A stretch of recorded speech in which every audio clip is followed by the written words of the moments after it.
என்ன காங் கூலி பட ரிவ்யூ முடிச்சிடலாமா?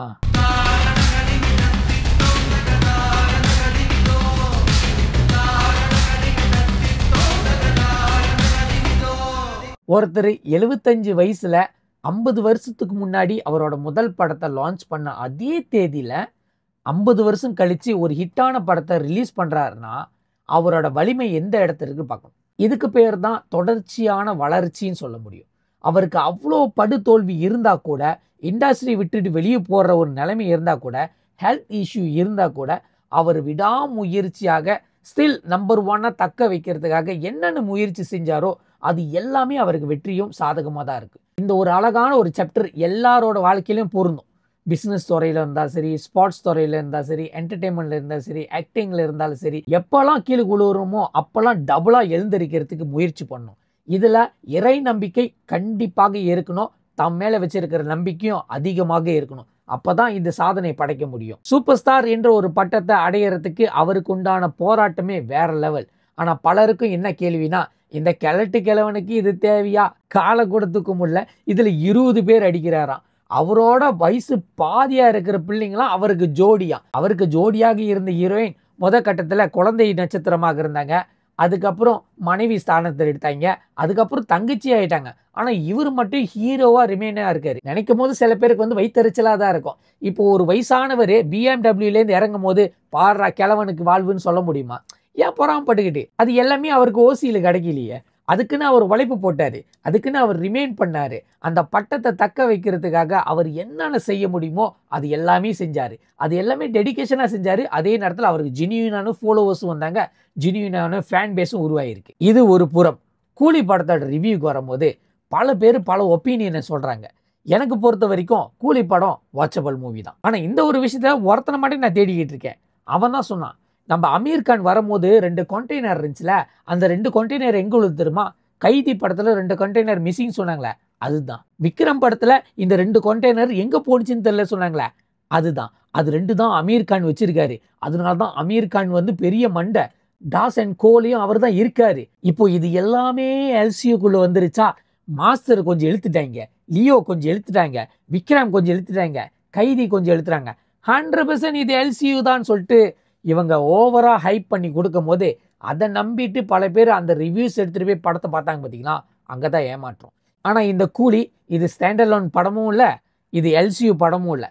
ஏதோ ஒரு ஜோனல்ல செய்யப்பட்ட தலைவருக்கான படம். படத்துல சூப்பர் ஸ்டார் ஹைலைட்டா இருந்தா கூட இந்த ஷோபினோ ரச்சிதா வந்த பிறகு சூப்பர் ஸ்டார் என்னமோ கேமியோ ரோல்ல பண்ணிக்கிட்டு இருக்க மாதிரி தான் இருந்துச்சு. ஏன்னா இவங்க 2 பேரோட வெயிட் இந்த படத்துக்கு ஈக்குவலாக இருந்துச்சு. ஆனா இருந்த போதும் செகண்ட் ஹாஃப்ல எப்படியாச்சும் தலைவர் வந்து மெயின் எஜெண்டாவா கொண்டு வரதுக்காக இந்த 19 பேர் மிகப்பெரிய டானா பிரதிபலிக்கிற ஒரு சீன் வந்துச்சு பாத்தீங்களா, அது எல்லாத்தையும் பூசி மலிப்பிருச்சு. ஆடியோ லான்ச்ல சூப்பர் ஸ்டார் ஒரு விஷயத்த சொன்னாரு. முத ஒரு கதையை கொண்டு வந்தாங்க, சூப்பரா இருந்துச்சுப்பா. முடியாது, விக்ரம் எடுக்க போறேன், அதனால இந்த கதையை டிராப் பண்ணிடலான்னு. விக்ரம் முடிஞ்சோன்னு இன்னொரு கதையை கொண்டு வந்தாரு. அடடா, இது அதுக்கு மேல சூப்பரா இருந்துச்சுப்பான்னு சொன்னாரு. அதுக்கப்புறம் அந்த கதையை டிராப் பண்ணிட்டு இன்னொரு கதையை கொண்டு வந்தாரு. மார்வலஸ் வில்லாதி வில்லன்ஸ். அது முத ஒரு கதையை கொண்டு வந்தார்ல, அந்த கதை தான் சூப்பரா இருந்திருக்கும்.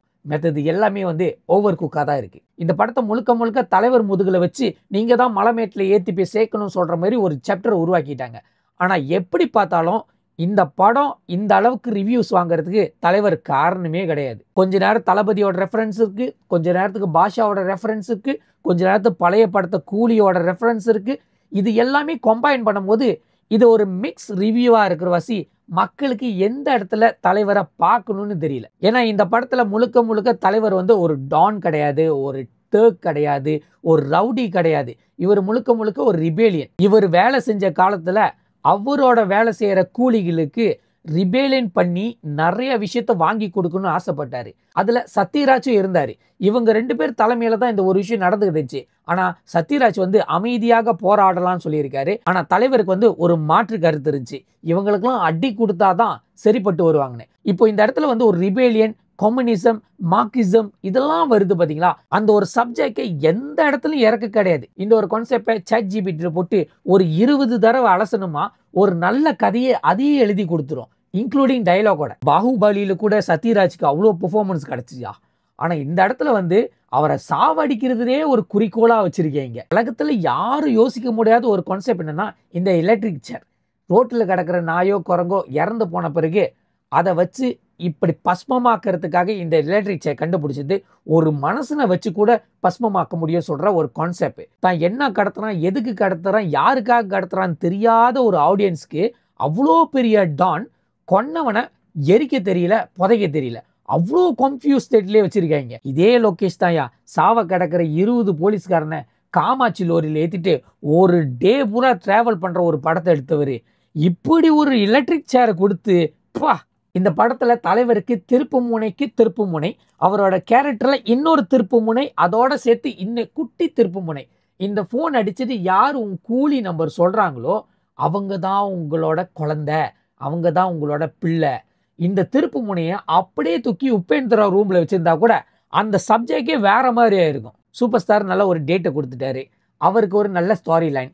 ஒன்று டோனா காட்டணும், இல்லாட்டி ரிபேலியனா காட்டணும், அல்லது டேர்க்கா காட்டணும், இல்லாட்டி ரவுடியா காட்டணும். இதுல ரவுடி மாதிரி ஒரு டான், டான் மாதிரி ஒரு டர்க் மாதிரி ஒரு ரிபேலியன் இப்படின்னு சொல்லும் போது அவர் எந்த இடத்துலயா பாக்குறது? பாஷால கூட ஒன்னு பாஷா இல்லாட்டி ஆட்டோக்காரன் இப்படிதான் இருந்துச்சு. ஆனா உன்னால முடிஞ்ச அளவுக்கு கமால் ஃபேன் காட்டிட்டேன். என்ன இருந்தாலும் நாகார்ஜுன் அந்த அடி அடிச்சு சோபின் சாகல பத்தியா. என்டர்டெயின்மெண்ட் தான், ஆனா அது கொஞ்சம் ஓவரா தான் இருக்கு.